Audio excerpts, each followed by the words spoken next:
২ টা বিষয় আলোচনা করে আমরা শেষ করব। ট্রাম্পের ছেলেদের প্রতিষ্ঠান থেকে ড্রোন কিনছে মার্কিন বাহিনী। মার্কিন বিমান হ্যাঁ, বাহিনী। ট্রাম্পের ছেলেরা করাপ্ট ট্রাম্পের মতোই।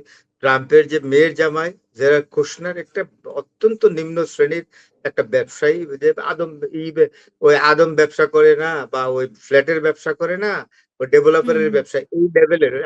সেগুলো একটা আসলে আমেরিকান লোকরা ব্লান্ডার করেছে তার মতো একটা লোককে ইলেকশন দিয়ে।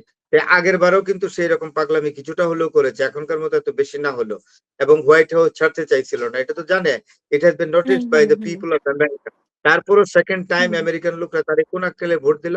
তো ডোনাল্ড ট্রাম্পের পরিবারটাই হলো টোটাল হলো টাকা কামানোর পরিবার। Every member of Donald Trump's family, including his wife, exactly has adopted a policy of making money. কিভাবে টাকা হুম, তৈরি করতে হয়। They don't care for any principle, any ethic, any morality. তা আপনি তো বুঝতে হুম, পারছেন। হুম, তো এগুলো বলে লাভ নাই। তার ছেলের এখন এই যুদ্ধের জন্য বুঝতেই পারছেন তার ছেলে তড়িঘড়ি করে একটা ড্রোন ফ্যাক্টরি তৈরি করছে। এটা থেকে এখন আমেরিকানরা ড্রোন কিনবে, আমেরিকান ডিফেন্স এটা থেকে হুম, কোটি হুম, কোটি ডলার, বিলিয়ন বিলিয়ন ডলার এখন কামাবে।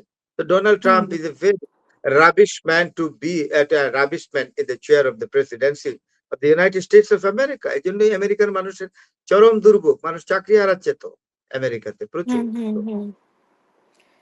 আবার মোস্তফা খামেনি যে ঘোষণা দিয়েছে, সামরিক সক্ষমতার ঘোষণা দিয়েছে। যেহেতু যুক্তরাষ্ট্র আসলে যে হরমুজের যে ধরনের অবরোধ করতে চেয়েছিল, সেটা তো তারা ব্যর্থতার পরিচয় দিয়েছে। তো এখানে তো অলরেডি ইরানের সফলতা, অনেক বড় একটা সফলতা যেটা মোস্তফা ইরান খামেনি ইরান বলছে। একটি জায়গাও ইরান হারেনি। একবার ইসরায়েল হুম, আক্রমণ করে ইরানের একটা রেল লাইন নষ্ট করে দিয়েছিল। Only by 2 days Iran exactly has repaired it and open the train moving. এবং হুম, বিশ্ববাসীকে দেখাই দিল যে গত পরশুদিন আমাদের এটা ভেঙে ফেললো ইসরায়েলিরা, বোমা দিয়ে এই রেল লাইন উড়িয়ে দিল। আমরা আজকে দেখো এটা পুরো চালু করেছে। ইরানিয়ান ইঞ্জিনিয়াররা অত্যন্ত এক্সপার্ট এবং ওইখানে বিদেশি ইঞ্জিনিয়াররাও কাজ করছে, and they are in high security to do work or exactly to repair the infrastructure being destroyed by the American and Israeli attack. কোনো সমস্যা হুম। নেই। ইরান ফারাদ ভাই প্রত্যেকটা আমরা জায়গায় কিছু হাসিনা আপা। হুম, শেষ করব যেটা দিয়ে, নোবেলের শান্তি পুরস্কারের জন্য দৌড়ঝাঁপ করছে ডোনাল্ড ট্রাম্প এবং সাপোর্ট দিচ্ছে ইসরায়েল আবার পাকিস্তান। তো পাকিস্তানের এইটা কি নীতি? পাকিস্তানের এই ফরেন পলিসি এখন অন্যভাবে। এটা আমি অন্য একদিন কথা বলবো এবং ইংলিশে একটা সাক্ষাৎকার যদি হুম, আপনি আমার নেন, বাংলায় কইতে চাই না। অবশ্যই, হ্যাঁ, ইংরেজিতে অবশ্যই। আমারে দিবেন। প্রশ্নটা ঠিক হুম, করে হুম। রাখবেন। আমি এটার উপরে আমি ইংরেজিতে দেই। এটাও অনেক ভালো popular and people are getting exactly involved in my হ্যাঁ, video আমরা আসলে English ইংলিশে একটা section. করতে পারি।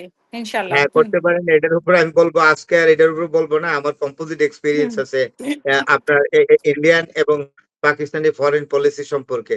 ডোনাল্ড ট্রাম্পকে যদি নোবেল প্রাইজ দেয় নোবেল কমিটি স্টকহোম, তাহলে নোবেল প্রাইজের প্রতি মানুষের আর কোনো আস্থা থাকবে না।